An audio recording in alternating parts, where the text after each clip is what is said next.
Good morning once again. As I promised, today we'll go with the transport layer protocol. Uh, I wanted to apologize for what has happened because my laptop got its update this morning, Windows 10. So I could not use my laptop. I have brought in my standby laptop. Hence, I could not share my PPT, which is available in that laptop. However, I thought I will use the board like screen so that I can explain to you the topic for today.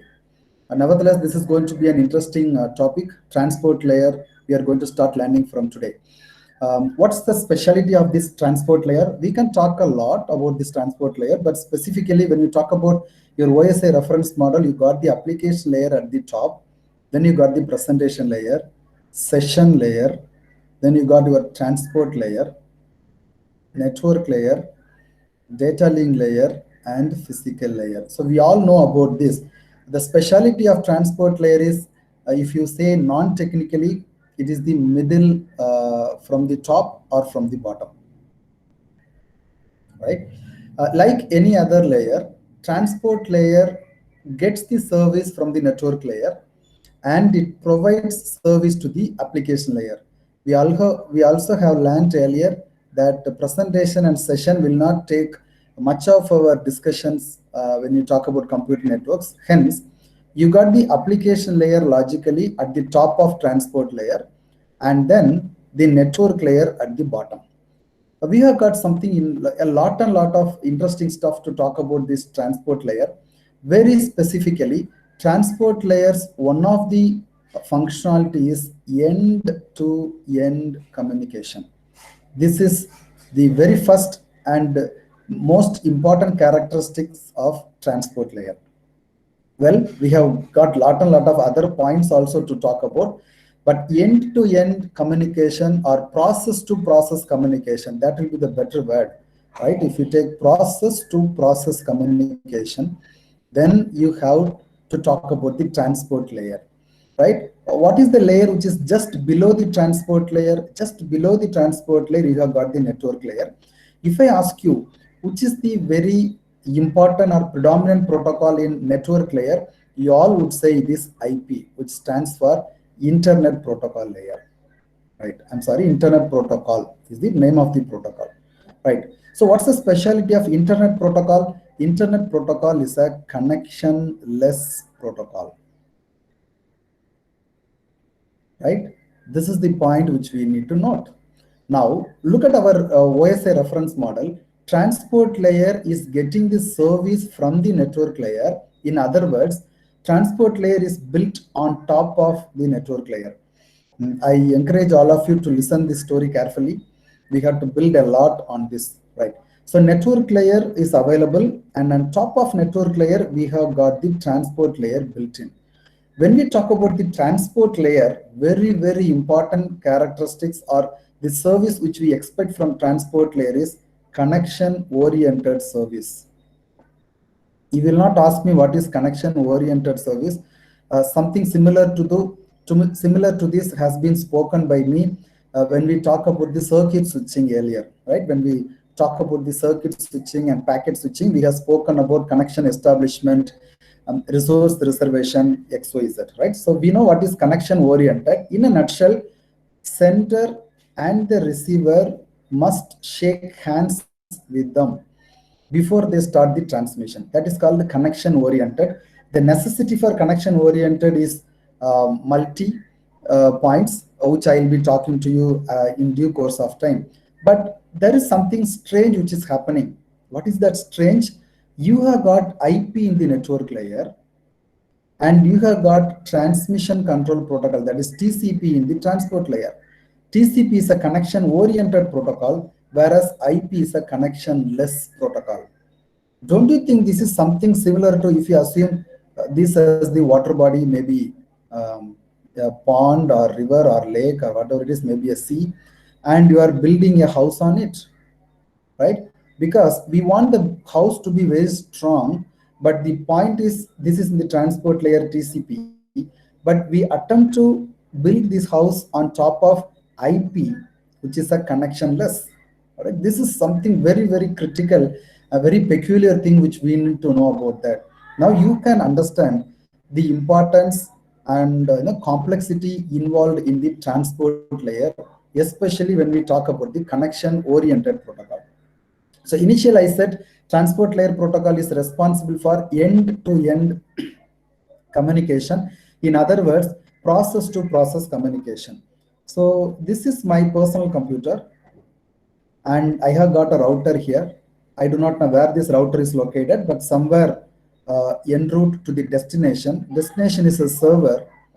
So this is the server I have got, and I have got the client here, or in other words, sender as well as receiver. I put S and R, and this personal computer is connected with the router. The router is connected with another router.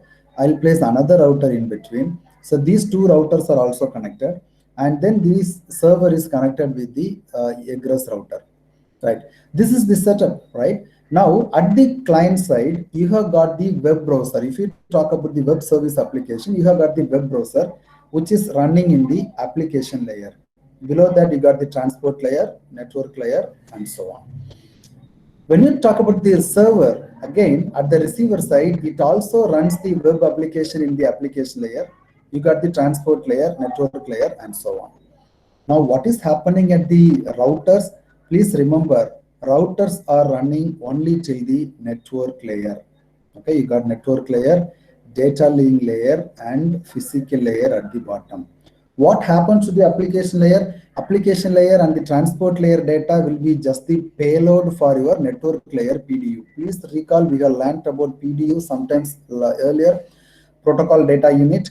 So you got the network layer, which contains the network layer PDU, where your transport layer and application layer data are encapsulated, right? Now, routers are running only till the network layer, only till the network layer. It gives another interesting thing that the client and the server, or probably sender and the receiver, whoever it is, client and the server or sender and the receiver have established a communication which is known only to them. Isn't it interesting? Right? The person who are the routers or switches, assume that there is a switch here. If we have a switch here, we have another switch here. In this case, these switches and the routers are totally unaware that there is a connection establishment happening and there is a one-to-one communication between client and the server, right? So this is the place when you play with your LAN-based games or network-based games. There is a necessity sometimes to have your private to public IP mapping and public to private IP mapping. I do not want to give a name for it. Okay, probably I can give a name. There is something called network address translation called NAT, right?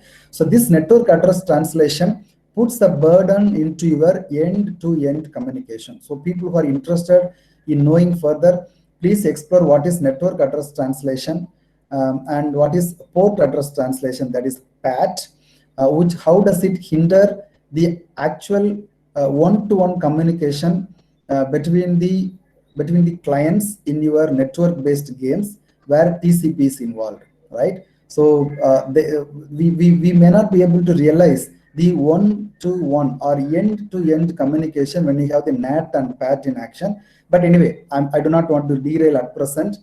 This is just a hint for the interesting readers to read more about NAT and PAT. Let's come back to our story. What are the other things we talk about the transport layer? I have just said we have got the IP layer just below the transport layer, which is totally incapable of, at least in terms of connection oriented. Right. What are the other services you have got from the transport layer? The second service is reliability. What does it mean? The meaning of reliability is very simple. Whatever is sent from the source will be received by the receiver. Simple. Just keep it simple. Reliable. Whatever is sent will be received. That is the second service provided by reliability. The third important thing which is given by the transport layer is flow control.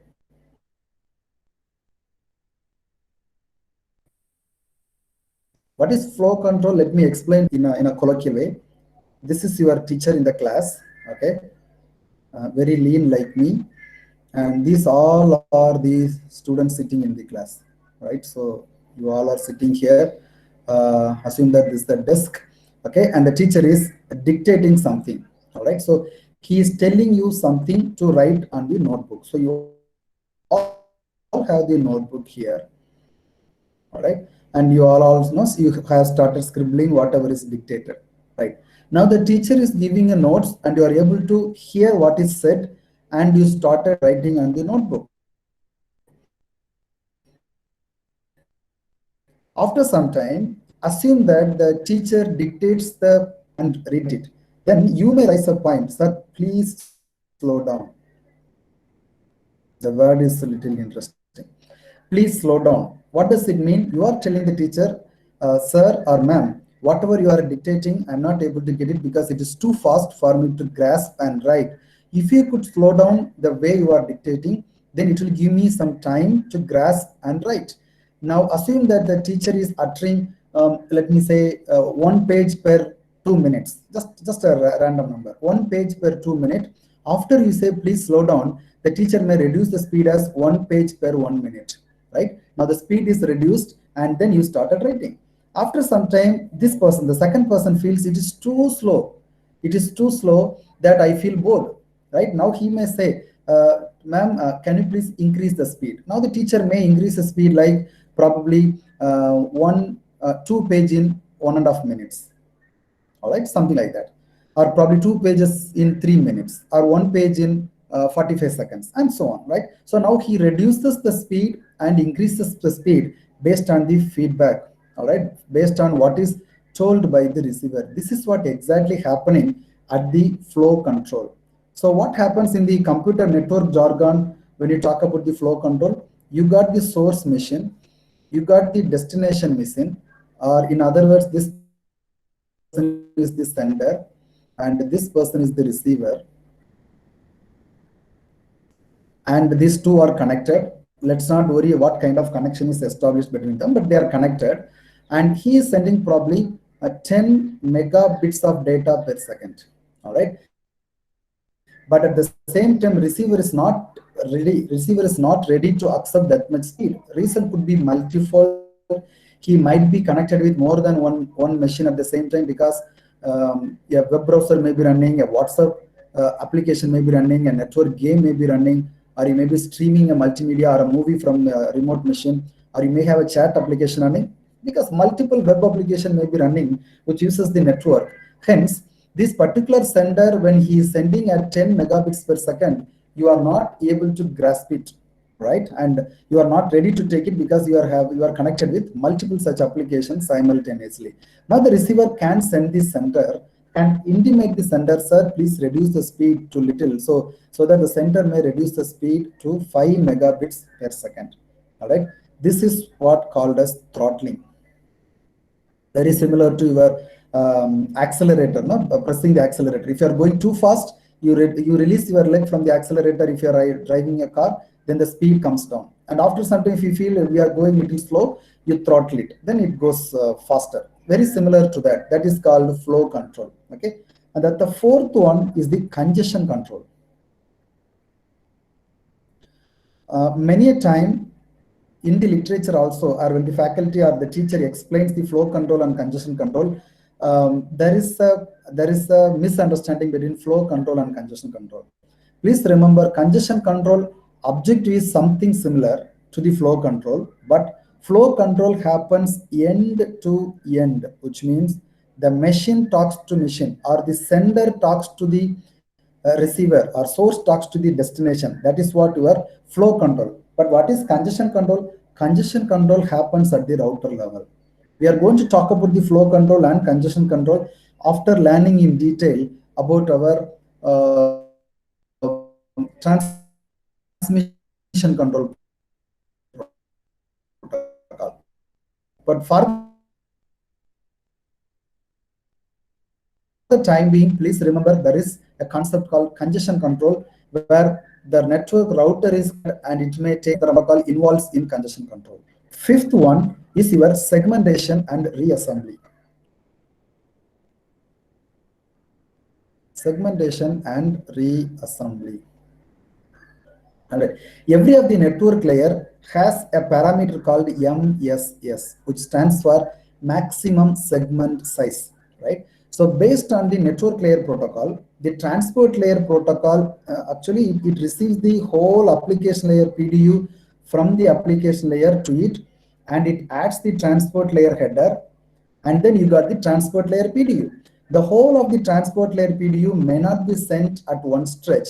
Now they have to broken into different segments.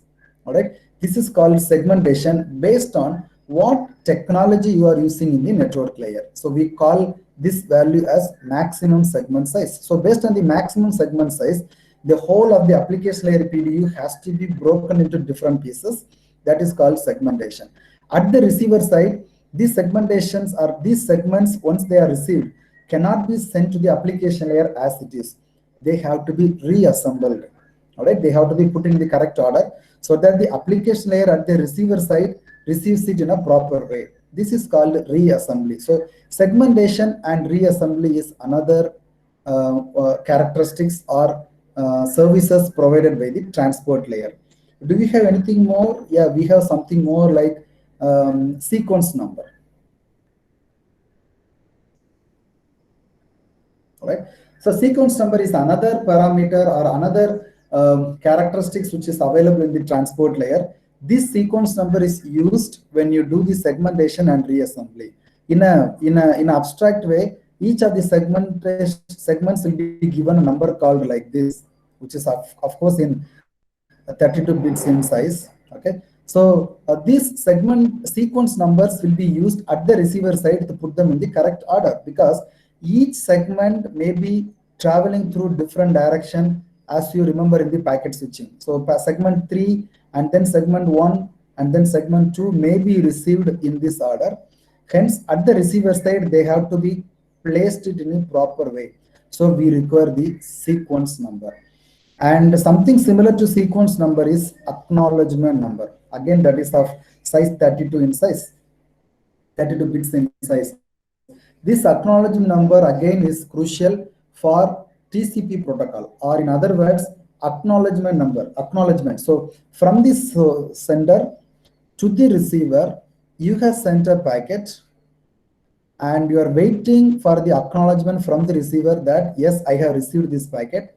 Then you start sending the next packet, you are getting the acknowledgement from the other side. These all are denoted by specific number called acknowledgement number, right?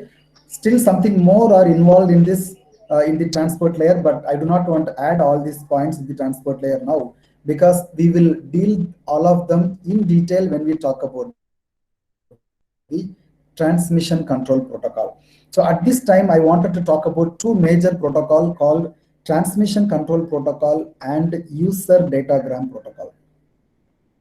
All right. So what could be the difference between transmission control protocol and user datagram protocol? The very simple difference is it is connection oriented, it is connectionless. All right. So because it is connection oriented, it requires sequence number, it requires acknowledgement number, it is able to give flow control, it is able to give congestion control, segmentation and reassembly, all these things, you know. But interestingly, UDP does not give anything. So if I want to diagrammatically represent TCP, TCP is like this. Okay, a person like this.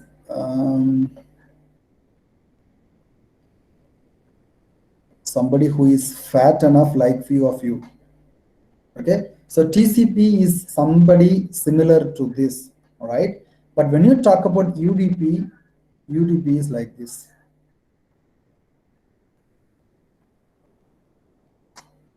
All right, now this is a simple representation or a picture which can easily depict what is TCP, what is UDP. All right, in other words, TCP is a heavy protocol. All right, and it involves lot of complexities. You know, okay, it is a huge and it is very complex protocol. Compared to that, this is very simple protocol. Very simple protocol. So people always say UDP is very faster, whereas TCP is relatively slower than UDP protocol, right? But anyway, we have a little more time to talk about them in detail. But now another point related to transport layer is very, very important. That is called port number. All right. Port numbers are of 16 bits in size. Please remember, port number is 16 bits in size. Because it is of 16 bits, you can create 2 power 16 numbers. 2 power 16 numbers, which ranges from 0 to 65,535. I think the number should be right. 0 to 65,535, which means this many application IDs can be created in a single machine at any time, which involves the network operation. Something more about these port numbers. The port numbers ranging from 0 to 1023, they are called as well-known ports.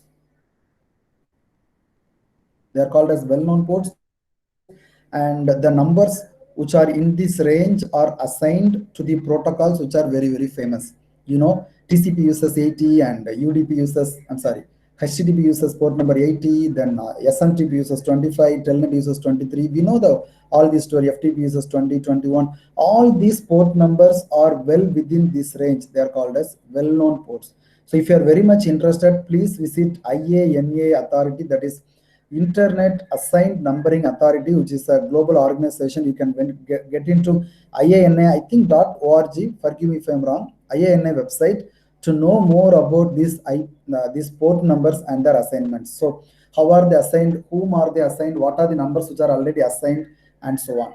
And it is not 1024, it is 1023. There's a typo.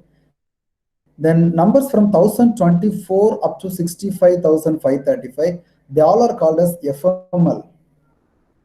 FML, I think spelling should be right. FML ports are transient ports.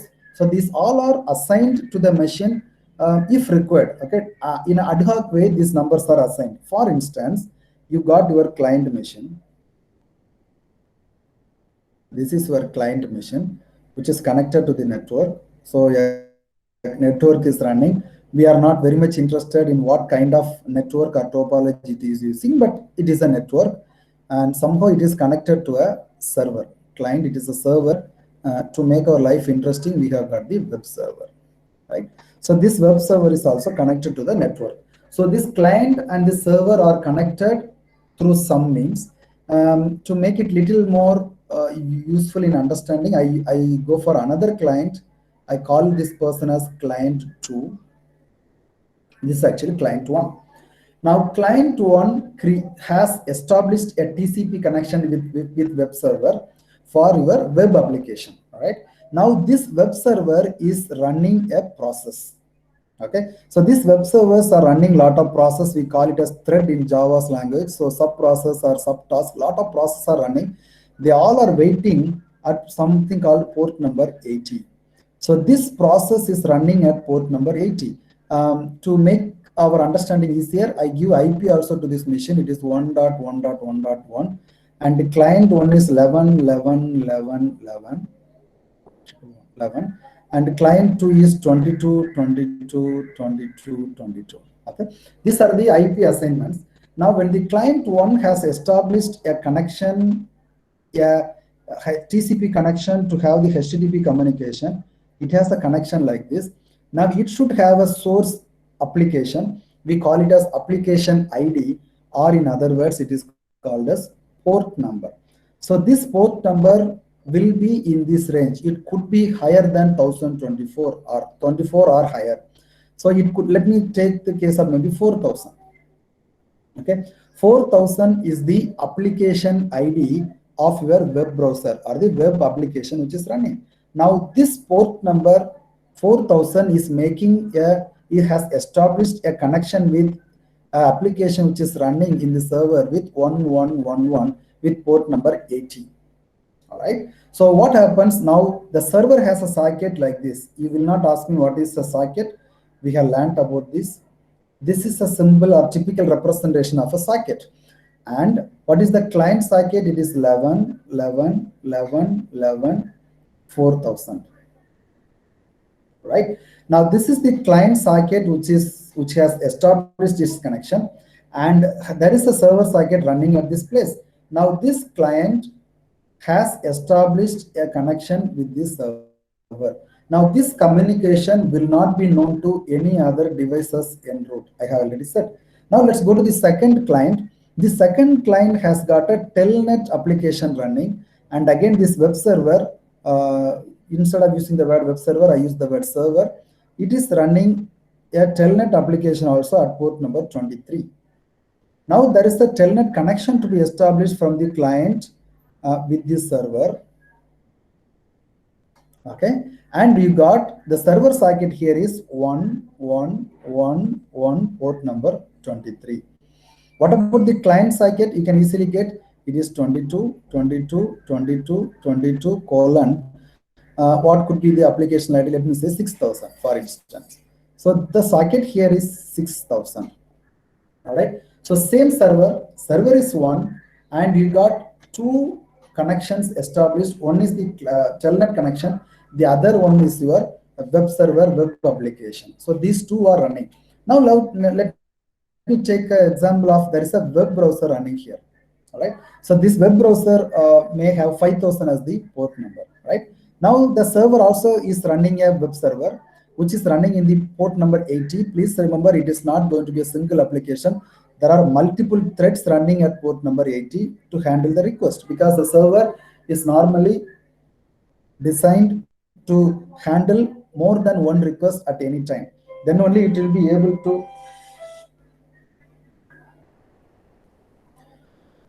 I'm sorry for the interrupt which has happened. Am I audible to you? Can you respond so that I can proceed? Yes, sir. All right, thank you.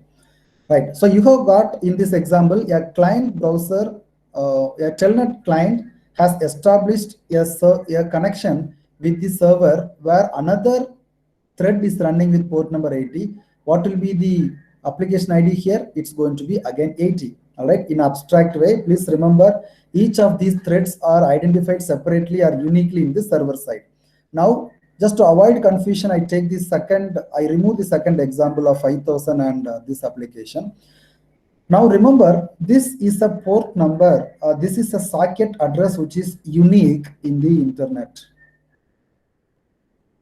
How is it unique? Because IP address 1111 is a public IP address which is unique in the computer network in the internet, and the port number is running at 23. So combination of these two is a unique application in the whole internet. Similarly, you got your 11 11 11 11 4000. This is also unique in the internet. So when the response comes, it uses the IP address. Look at the story here. It uses the IP address at the network layer to identify the machine and port number to identify the specific application. It is explained in a very interesting way in your textbook. I'll try to imitate that. There are two houses. Please accept them as houses. Okay, this is the way you used to draw house since the childhood. Okay.